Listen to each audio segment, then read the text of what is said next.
saw the announcement, the email announcement in the, for the service.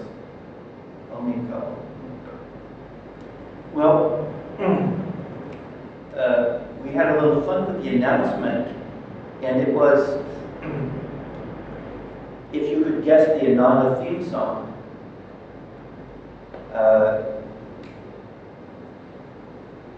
Because when you think about Ananda, you think about joy and spiritual life and love and fellowship. And anyway, Ananda has written many songs that reflect these qualities, a variety of qualities that we seek to be in tune with and understand. And so I was going to share the first verse of a few songs. See if we can guess which one might be the Ananda theme song.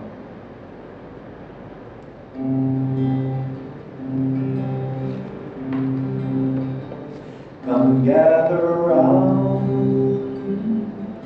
sing. Apologize, but Swamiji changed the words, and I always sing the old words, so I'm going to stick with what I remember.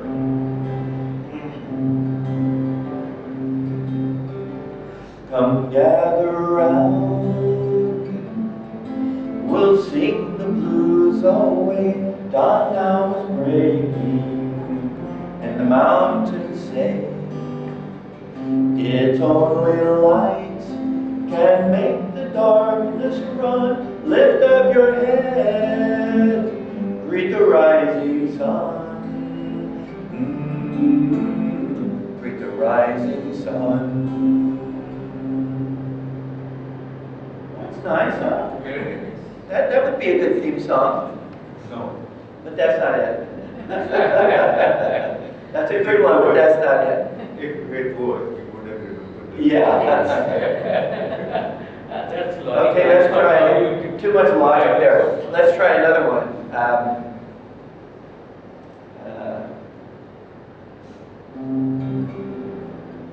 Okay, let's try another one.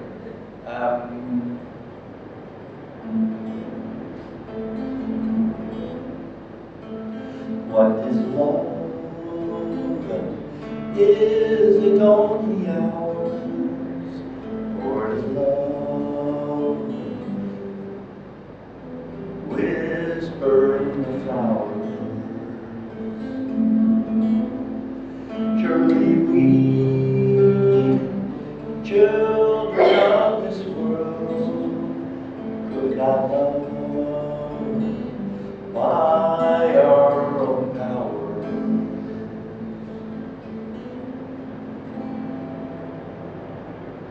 I messed that up a little bit, but you got the feeling. Could that be it? No, but it's nice, huh? Love. All are nice. All are nice, but you know. How about this one?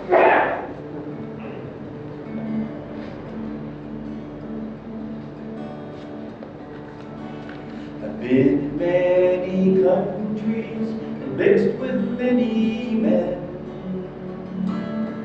I've shared their days of sunshine, gone with them in the rain. The fires at evening said we were brothers. The fires at evening said we were brothers. World Brotherhood Colonies? This could be it, yeah. Yeah? No. Okay. How about this one?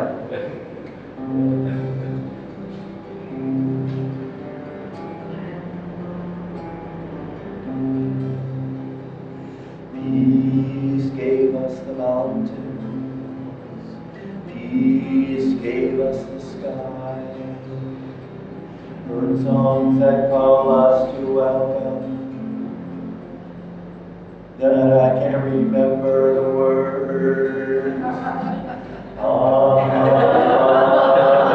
Amen. That's really embarrassing. Amen. practice these too. That's nice though. Peace, yeah. Yeah? No. Okay. Now I'm a little nervous to actually do it because okay, I'm going to try. I think one of the good messages of our Sangha is that if you make mistakes, which we often do, we enjoy them. We don't make a big bad deal out of them. I might be testing you on that. Might be testing you. Walk like a man, even though you walk alone.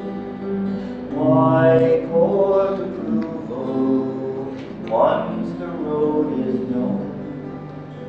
Let come who will, but if they all turn home, the goal still awaits you. Go on alone. Follow your dream, though it lead to worlds unknown. Life's but a shadow, once our dreams have flown. What if men cry, your dream is not our own? Your soul knows the answer, go on alone. Give life your heart, bless everything that's grown. Fear not the loving, all this world's your own. Make rich the soil, but once the seed is sown, seek freedom, don't linger, go on alone. Walk like a man, even though you walk alone.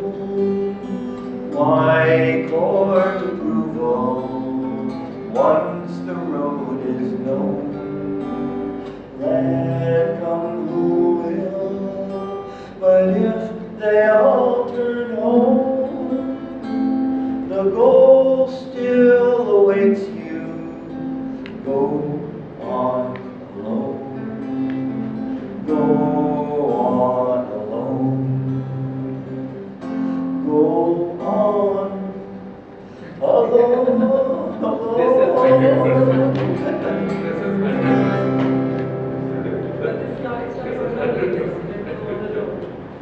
This is the Ananda theme song. I know. And I had to go on alone.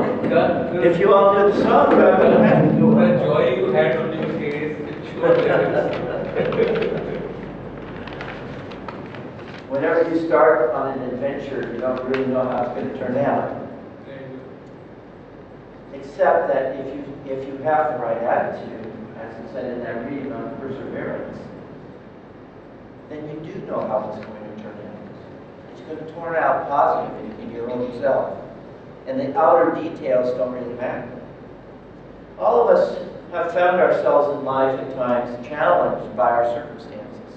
And each and every one of us who is here today made a choice at some point to seek greater understanding about how to live in a way that will lead to greater happiness.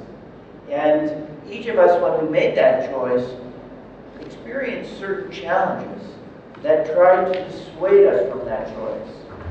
It could have been the boss trying to get you to work longer hours so you didn't have time to pursue other interests. It could have been family members or a spouse even who said, don't waste your time doing that. Spend it with your family. We're the most important thing. It could have been any number of ideas that you have in your mind that are not necessarily bad, but that are distracting. Oh, I'll do it tomorrow. I'm going to do this today. Oh, I'll do it tomorrow. And there's always something that can get in the way. But the greatest thing that gets in the way is what I was talking about earlier, is sentimentality.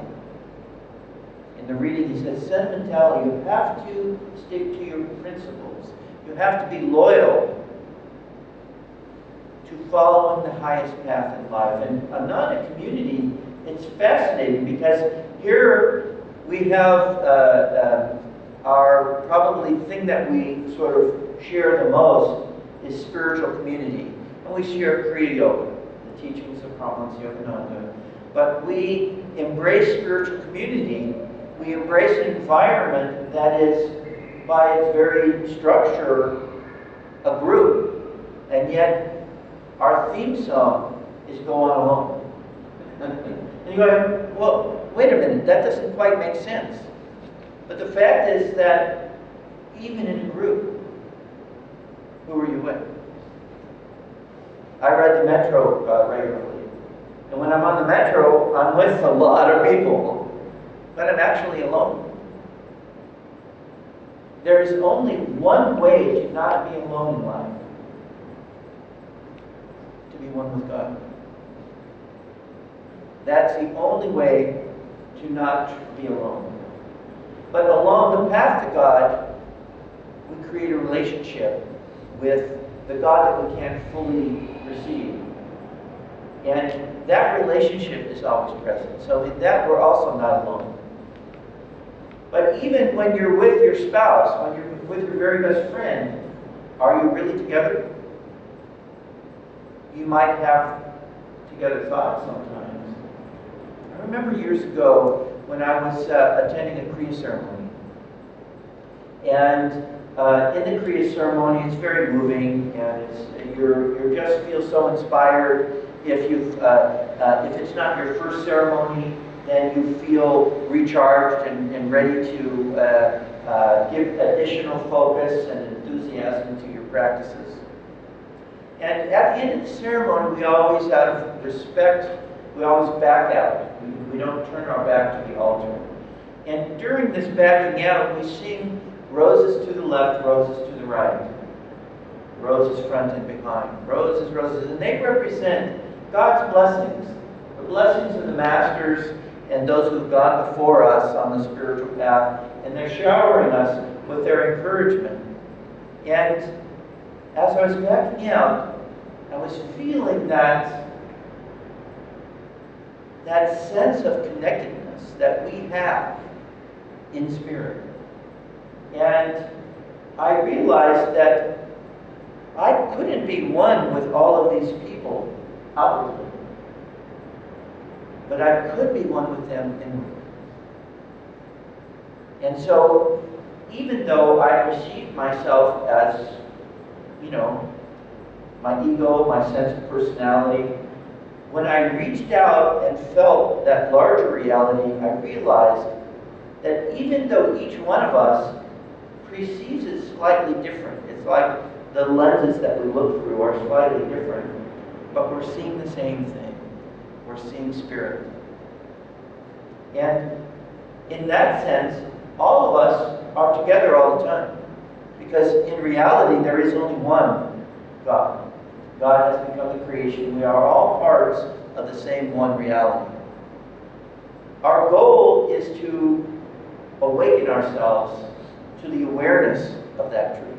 We've forgotten it. We're sleeping. We've separated ourselves in our consciousness from it. We want to remember, as Patanjali said, Smriti, divine memory. Remember that reality. In order to do that, though, and we use the group energy in order to increase our chances of success. I mean, well, I often talk about this is, well, why do people go to the gym? To exercise. You can exercise at home. It doesn't cost you anything. But no, you're going to spend money to go to the gym. Go through all the traffic, all of the stuff. Why? In America, they have, I haven't seen them here in India, these diet stores, like Jenny Craig. And you go to the store and you buy this expensive food, and you take it home, and while you're there, you get a pep talk. They weigh you, and they talk to you, you get a little pep talk, then you go home and don't eat much. Why do we do this? Because when we go somewhere where they're practicing these things, there's magnetism, there's support. I mean, why do you go to university? If you go to university and you're in a class with like 200 or 300 or 400 people, you're not getting any attention from the professor individually, not answering your questions. And he gives a lecture, you can watch it on the video. Stay at home, and there are universities now who do it only that way. But it's not the same. It's just not the same. It's better than nothing. And there are a lot of online universities and self-study courses. They're all beneficial in some way, but it's not the same. Now, when you consider the importance of magnetism in the spiritual life, you recognize the qualities of energy that we're trying to attune ourselves to in the spiritual life, then you see the additional importance of being the group spiritual energy. And of course, the ultimate level of that is the darshan of the saints. When you're in the presence of the saints, there is a magnetic transference, if you're open to it, that is uplifting to the consciousness. I remember, this is a classic story about when you go to meet a great soul and you, with a list of questions, and then you get there and you can't remember any of them. That's happened to me many times when I was with Ananda, especially in the early years. You just feel so embraced that you would kind of lose your focus and just enjoy it. And there's value in that, because we tend to try to use the mind in order to figure out what we should do. But it's not as simple as that. If we just stick to using it, it's not that we shouldn't use the mind. We get a lot of practical instruction about how to improve our success in our spiritual journey. But ultimately, change comes from within. It's a change of consciousness. It's a change from the center. And that center is a place of silence, not of constant thinking and agitation. So we do, according to our nature, we use our thinking process to improve our progress. And then we also have to use our devotional side. And we tend to think in the spiritual life, I mean, God is love, so all we need to do is chant all day long. And the truth is that Yogananda said chanting's half the battle. So that's not a bad idea. But as a practical matter, how many of us are going to do that? How many of us are going to just chant all day long? Well, we should take it on as a practice, and when you have spare time in here, open the heart and sing not just to God, but with God. Remember, God will be singing through you to God. But in the spiritual life, what we find is that no matter how interested we are, and it takes a huge level of interest to get in the door. Generally speaking, there's a very traumatic period of time where you yearn for change. And you yearn for change because you're not happy. Things aren't going as well as you'd like. You know something's missing. So you start looking around, and you may broadcast, either consciously or unconsciously, to the universe, I need change. I want change. I want happiness. Where do I go? What do I do? And then the universe presents an opportunity to you. And but then what happens is that for many people is that they start to get involved, and they have a lot of enthusiasm, and they get to a certain point where, okay, they've learned the basic technique of meditation, they've learned a few chants, they know some of the people in the group, it's all very nice. And then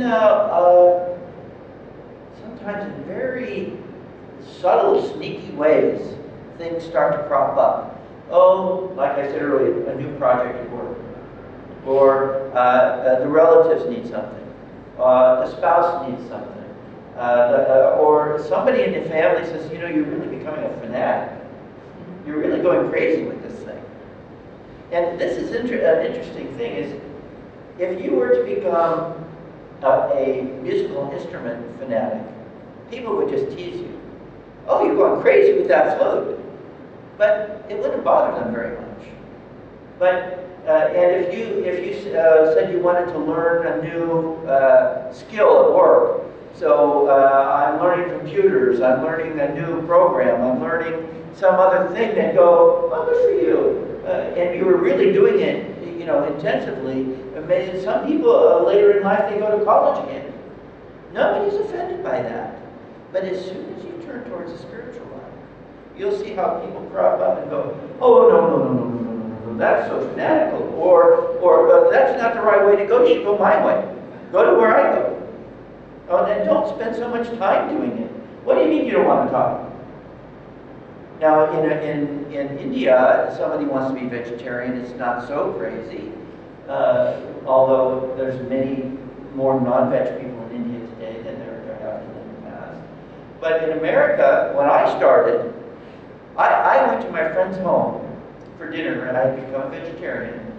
And he wanted to serve me some meat. I said, no, thank you. He said, well, why not? He says, I'm a vegetarian, I don't eat meat. He was carving this big chunk of anyway, he had a big fork and a big knife. He was going like this, like, you know how they carve the turkey, except it wasn't a turkey, but it was.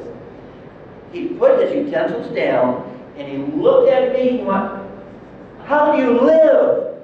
How can you even be alive if you're not eating meat? And he was shocked.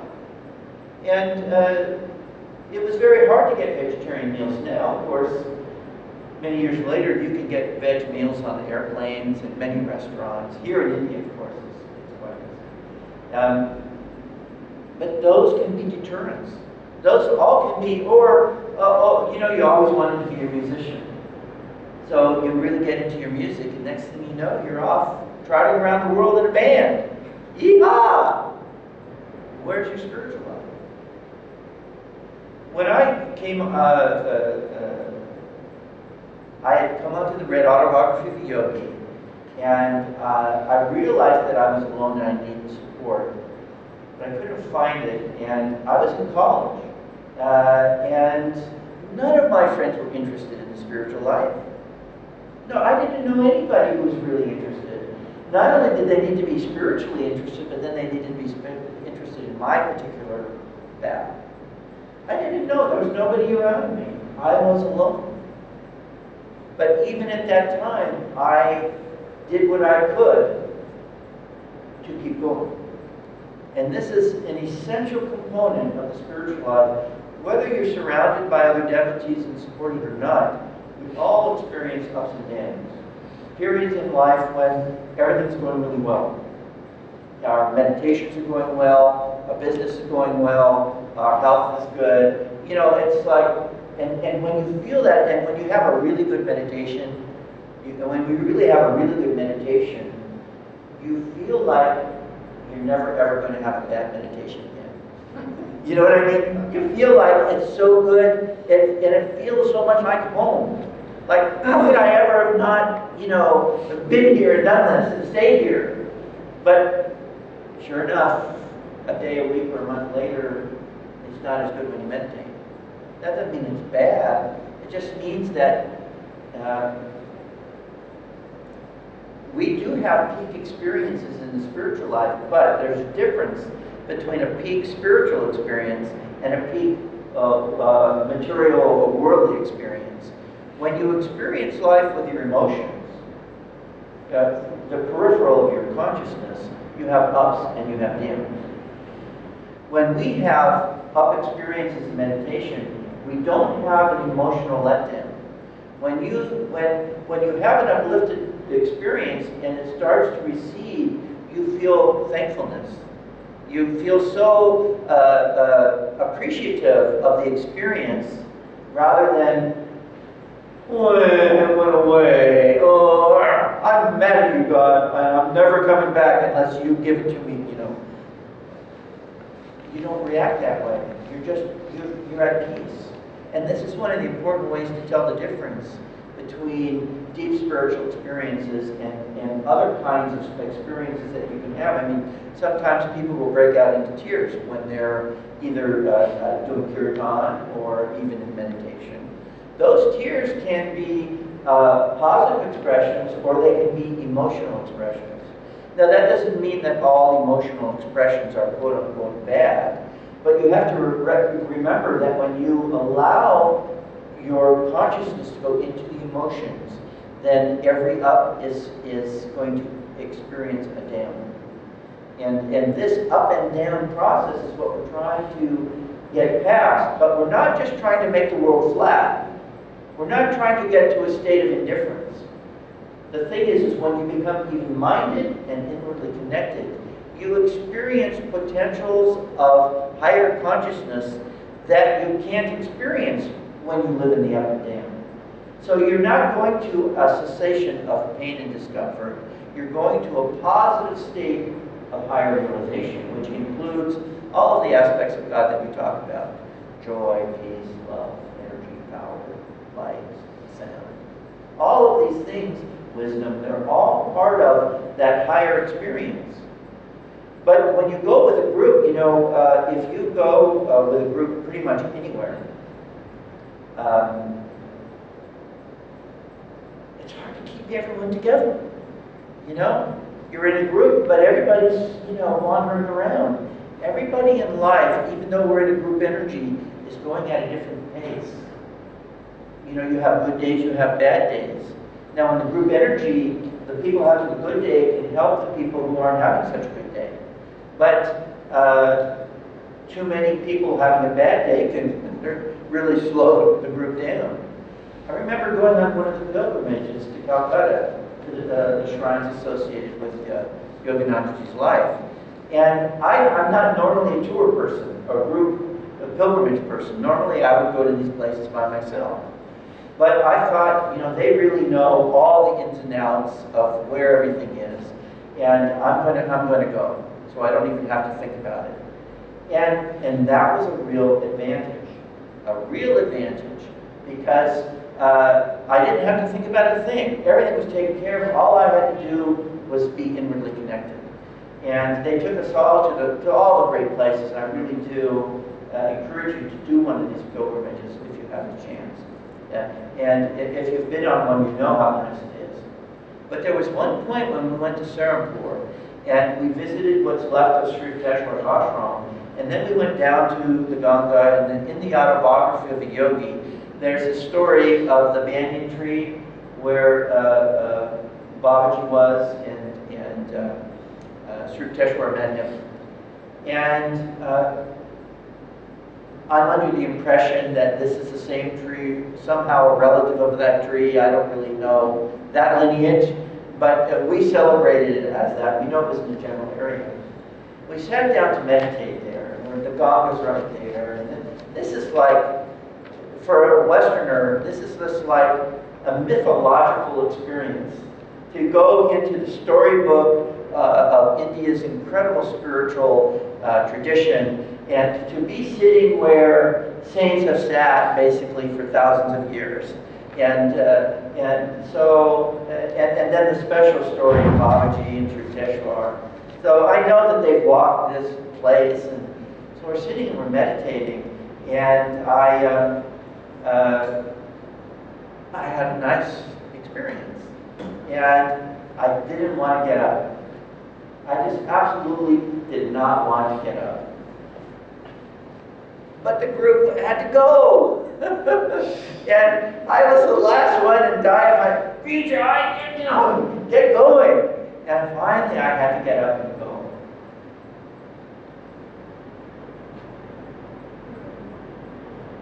Every life experience can have a pro and a con.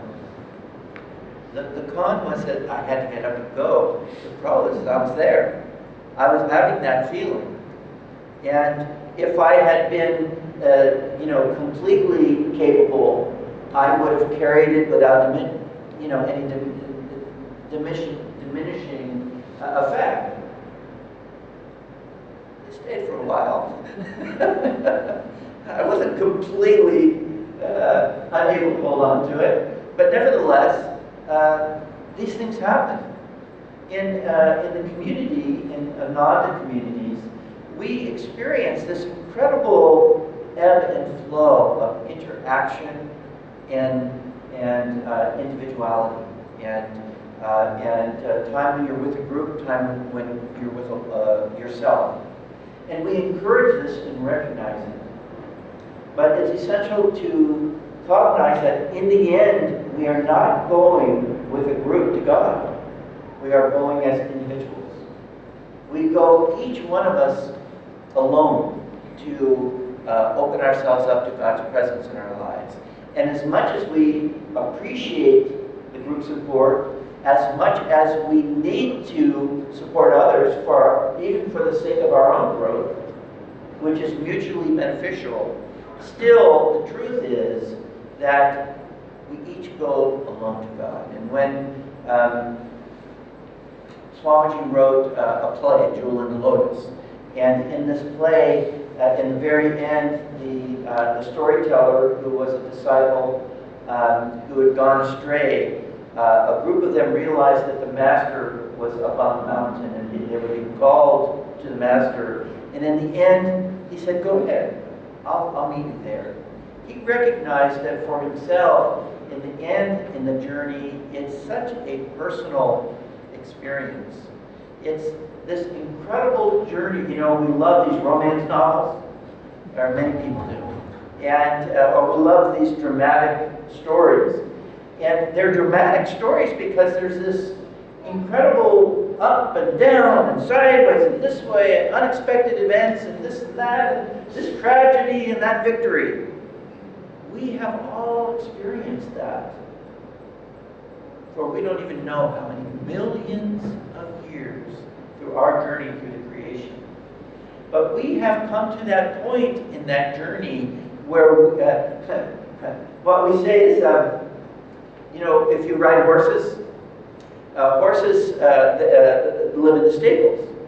So when you ride on the horse, horses, they don't want to leave the stable. They know that going out away from the stable means that they have to work. Now, some horses enjoy that, some less. But they all know when you turn around and head back. It's called heading for the barn. When the horse knows that it's heading for the barn, you know, because when it's going out, it's like, oh, I just can't go faster. Don't make me go fast. But when a horse heads for the barn, it's like, okay, let's go. The energy's high. They're ready to go. This is what we need in the spiritual life. We need to recognize that we are all heading for the barn. And if others want to come with us, great. This is why we have the Sangha. So that we have the support and can support others in going back to the barn. But don't forget that if you're not in the group, or if other energies come into your life and try to distract you, it doesn't matter if every person in the world were to say you're doing wrong. When you know it's right, you have to stand up and do it. In the end, you can't go with others. You have to go alone. Each one of us, and this is really what tells God that we're interested, is when we really commit ourselves to it, even if it means going out alone. If our families turn against us, if our communities turn against us, if our children turn against us, if everybody in the world turns against us, we have to be willing to stand up and say, I'm sorry you feel that way. I love you. Goodbye. I'm going home. We have to have that level of commitment, determination. As the reading said, perseverance. 3 keys to success in life. No matter what you're doing, you have to have energy. You have to be able to focus that energy. And you have to persevere.